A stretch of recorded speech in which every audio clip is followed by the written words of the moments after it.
from car wrecks. And I want to share with you, Don, and our viewers the most common back injuries that we see due to car wrecks. And let's take a look at the spine if we can. The spine is comprised of three regions: the cervical, the thoracic, and the lumbar sacral region.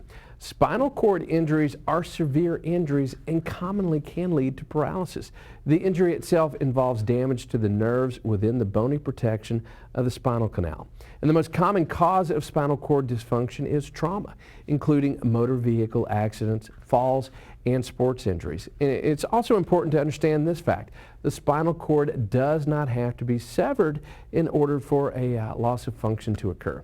The spinal cord can be bruised, it can be stretched or crushed. Since the spinal cord coordinates body movement and sensation, an injured spinal cord loses the ability to send and receive messages from the brain to the body's system that controls your sensory, motor, and autonomic function. And spinal cord injuries can occur because of compression, torsion, or dislocation. And compression can occur during high-impact collisions. For example, a tractor trailer is unable to stop and hits you from behind. The rear impact can result in compression or pressure on the spinal column. This causes a buildup of blood and inflammation around the spinal column, limiting motor function, sensory perception, and limb movement for the long term. And torsion, it's often caused by side and rear impact accidents, like Don had.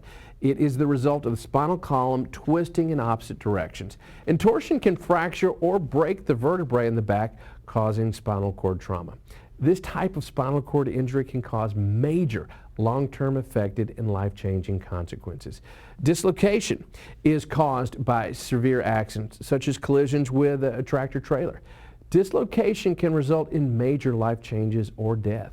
Dislocation or severing of the spinal cord can impede delivery of the brain's messages to various parts of the body. And often these severe injuries result in paralysis. It can leave a victim unable to function independently. Two common injuries we see in our clients are located in the thoracic and the lumbar region. The thoracic spinal cord injury. These level injuries can cause paralysis or weakness of the legs, along with loss of physical sensation, bowel, bladder, and sexual dysfunction. And in most cases, arms and hands are not affected. This area of the spinal cord controls signals to some of the muscles of the back and part of the abdomen. With these types of injuries, most patients initially wear a brace on the trunk to provide extra stability.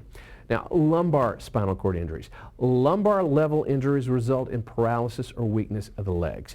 Loss of physical sensation, bowel, bladder, and sexual dysfunction can occur. And again, the shoulders, arms, and hand function are usually unaffected. This area of the spinal cord controls signals to the lower parts of the abdomen, the back, the buttocks, and some parts of the external genital organs, and parts of the leg. And these injuries often require surgery and external stabilization. Another common injury we see, this involves disc located within the spine. Now think of it this way. The body has 23 discs in the vertebrae. These discs are round cushions in between the vertebrae that essentially act like shock absorbers. They have a shell and a liquid substance in the middle of the disc. I often describe it to our clients as a jelly-stuffed marshmallow. These discs also help protect the spinal cord.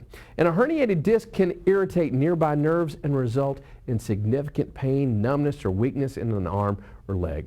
And let's talk about the three signs of a herniated disc. Pain in the arm or leg. Herniated disc located in the lower back can produce intense pain in the buttocks, the thigh, the foot, or the calf. And when the herniated disc is located at the neck, the pain is often in the shoulder and the arm. You'll have numbness or tingling. Numbness and tingling can be located in the body part that is severed by the nerves that are affected by the herniated disc. Weakness. When a herniated disc occurs, the muscles that are served by the affected nerves have a tendency to weaken, and victims may find themselves stumbling or having difficulty lifting or holding items. Look, if you or a loved one has sustained a back injury, don't delay in contacting an attorney. We'd be more than happy to help. 1-800-WIN-WIN-1 or 770-934-8000.